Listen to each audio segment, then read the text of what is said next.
It's been said, even a broken clock is right twice a day. Now, no justice, no peace, Brother Carter could hardly be described as a friend of mine. We've had some pretty confrontational situations out in front of City Hall and out on the streets. He doesn't think very highly of my documenting the hands up, don't shoot folks, or what's left over of Occupy Sacramento when the radicals took over. Anyone who's known me very long knows that I don't take threats of physical violence from loudmouth, media-seeking individuals very seriously. But still, you've got to give the devil his due when they're right. And in this case, we think he's right. There was little doubt in our mind that Summer Night Lights was merely an extension and renaming of the failed ceasefire project that over the course of 2 years managed to suck $600,000 out of the police budget. Police chief himself turned to that audience the night they wanted an additional $400,000 and said, I'm sorry, we have to have a program that will actually graduate at-risk juveniles from a program in hopes that they'll not become involved in our city's large gang population. If it ain't working, it's time to end it. So the same nonprofit organizations came back to council, and council, caving in to those demands, came up with Summer Night Lights. Does that sound a little familiar? It's a little bit like the 1990s midnight basketball that came about during the Clinton crime bill. In any event, we think that maybe Brother Carter, even though his performance before City Council is not something to be condoned, does have a point. Why is this money going to one person at the top? Who is it? Will the city ever reveal it? They're not real good at telling the truth, as I think you all know from prior experience. Good evening, everyone. We've come here tonight to talk to you about our Oak Park Summer Night Lights program, Fiasco. We will be delivering some information to all of you tomorrow. I'm going to concede the rest of my time to Kevin Carter. Thank you, Reverend O'Day. Good afternoon, City Council members, Co-Mayor Alan Warren. I come here tonight. Last week, I didn't have the opportunity. On my way here, a tree fell through my windshield while I was driving, so I left you guys with a bill. But this is a concern that I have is because I came to the beginning of this with Miss Abbott, Jenna Abbott from Mac Road Partnership, and proceeding that this opportunity goes through for the Oak Park community. I felt like I was used in this process. And the reason why I felt like that and I feel today that I've been used is because of how the program is being run in Oak Park. I would like to ask for accountability on the finances and how it was used and allocated. What I was asked to do, since I had the most influence in the community, is to go back and find those leaders that can make this program work. But once I did that and we all came to the table as a community entity of the program, not the steering committee that would make the decisions, but we would be the ones that would concept the ideas and get the different programmers that were in the community that were in leadership. Once we did that, we asked for an allocated budget for something that we could work with so that we can give the numbers so that it would be affordable for them to do the programs. We didn't receive this until 4 weeks before launch. And by the time we were able to do anything, it was launch date. And I felt like this was very disrespectful. It was wrong. They used the pastors to give us agreement on this, and that agreement was broken. Some of the work that was done came in with Greg King, who helped with me to keep some of these programs that we did have sustained to be a part of the program. One of the programs that Mr. Carter, we're running out of time. Okay, that was Reverend O'Day's time. Can we go to my time now, if that's possible? Council rules don't allow that, sir. Well, I'm just telling you, council rules don't allow it. So well, you can have your never final. Called my name to come up to speak, but I was the next one on the speakers list. We did well, Madam You Clerk didn't say says she anything. called your name. Let's I'll give you, you can have your final thought, but I'm just saying the council rules But don't allow that's it. not correct. That, you should have said that in the beginning, Mr. Warren, if that was the case. That's not, it's not my rule, okay? I know it's not your rule, it's the Brown Act. I'm gonna ask but you to at the be- same time, Mr. I understand. I'm giving you a chance Councilman to- Warren. Yes, sir. At the same time, it's only right. Why- If let's you have would've your said final something. thought. Are there other people here to speak about this issue? No, there is one more person here, but he's not here to speak about the issue. Okay, well, why don't- The reason why I'm speaking now is I'm the gonna issue. extend the Here's courtesy. my final thought. So let's just go and get this over with. My final thought is that this program that's in Oak Park is not right. It's wrong. The numbers need to be gone back over. We have a program that's there that's only out of the $200,000 that is only getting $23,000 in programs. And then at the top, there's $40,000 to $53,000 that's going to be spent on a year on one person. We did not ask for that, and we wanted to explain that to our city council member, but somebody is always coming from his office, going back and forth. They were in the process, and the reason, the most important part is, I helped elect those kids and hire those kids and the people that's in that program. And right now, like I said, I feel damn well used in this program.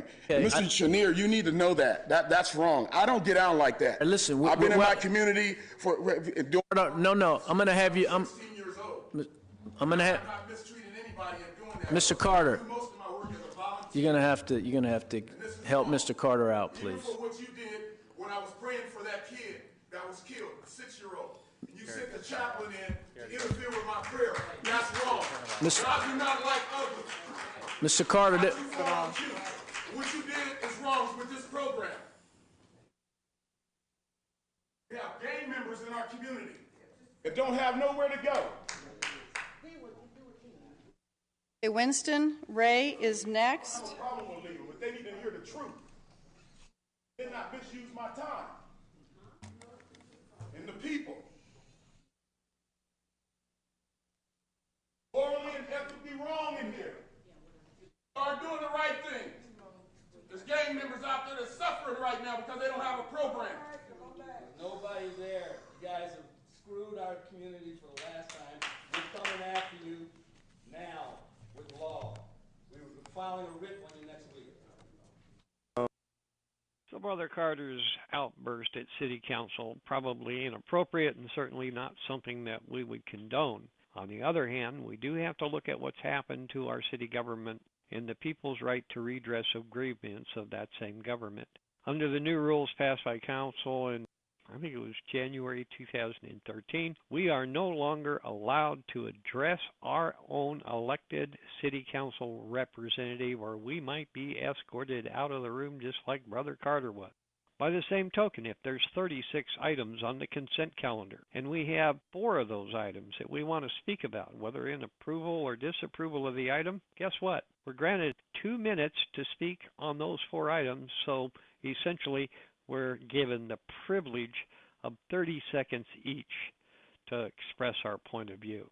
Now, the point that Mr. Carter was trying to make was there was a time when we could come to council as a group of individuals where there was one lead spokesman, and the members of that group were allowed to combine their time. In other words, the spokesman could speak for 4 or 5 minutes instead of the 3 that was allotted then, and other people could speak for 30 seconds.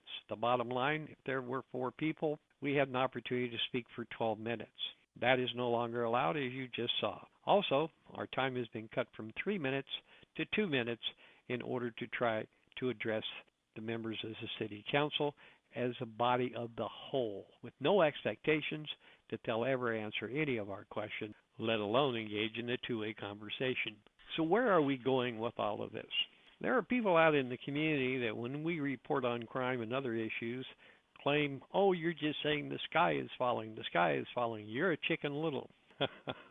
And there are some folks that do scream a lot about other things that we don't particularly want to hear from them, but it's their right. It's called the First Amendment. On the other hand, you have folks that know there's something very wrong with our city in the way it's governed, the lack of transparency, reports of fraud, reports of organized criminal enterprises related to the arena and other things going on in our city. And yet, what do? They just don't want to see it hear it or talk about it. That seems to be the primary number of folks in our community today. And this is a sad indictment of what could be California's gem, the capital city of the once great state of California. It's our practice at Crime Watch to try to end a program like this with a little levity. In some respects, maybe it's a sad, sad story, but I think that you're all entitled to an example of what we see every Tuesday night during City Council's comments on items not on the agenda. So enjoy these next two folks. They're kind of interesting. Right. Ms. Brown. Yes. Who's saying that? Okay, good. Guerrilla warfare at its best. I was trying to get some things together. I submitted to show that even my copier is being interfered with. I don't know how they do it, but they're doing graphics on my copier, so it's not copying what I'm copying. It's being, I'm having superimposed images, and I'm having chemicals all day, and I'm having radiation when I lie down, and I'm being nuked with electromagnetic, I don't know, waves. So it seems like the amnesty that was given out under Governor Arnold Schwarzenegger, under George Bush, Sr. and Jr., under Clinton, has turned into a guerrilla warfare plainclothes Gestapo. It's very disturbing. They are insulating people like myself. I can't get my mail. I'm not getting my mail. I have not been getting mail. Only some mail I get. Very little. I don't get my utility bills. I call. Right now my phone, I would like someone to check on my phone. It's an Obama phone. And on it, it says it's going through ICE.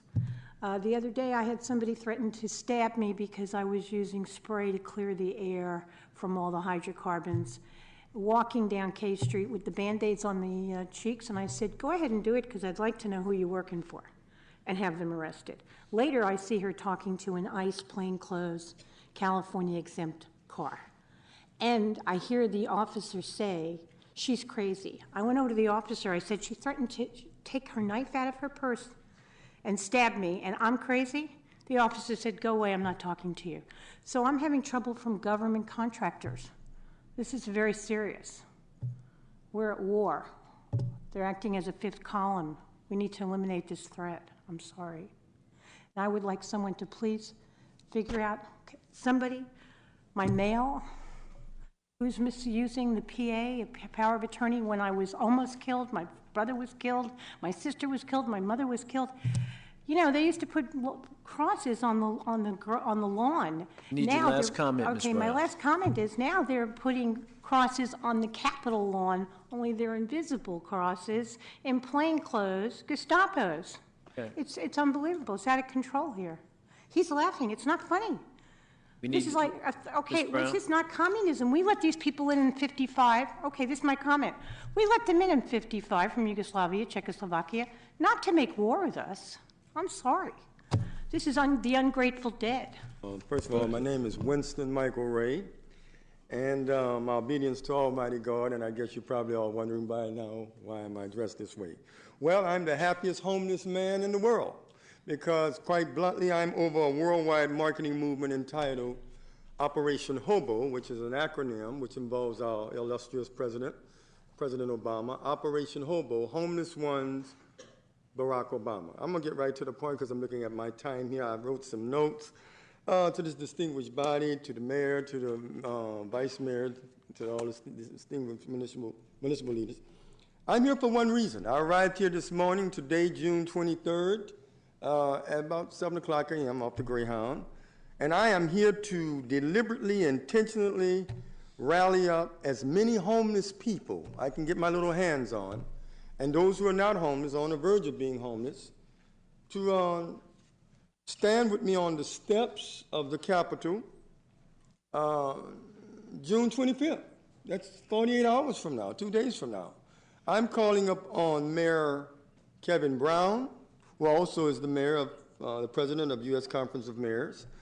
His tentacles spread wide and far in that position, and his distinguished body of leaders to stand with me and the homeless and those who are hurting on June 25th at 1 o'clock on the steps of the Capitol.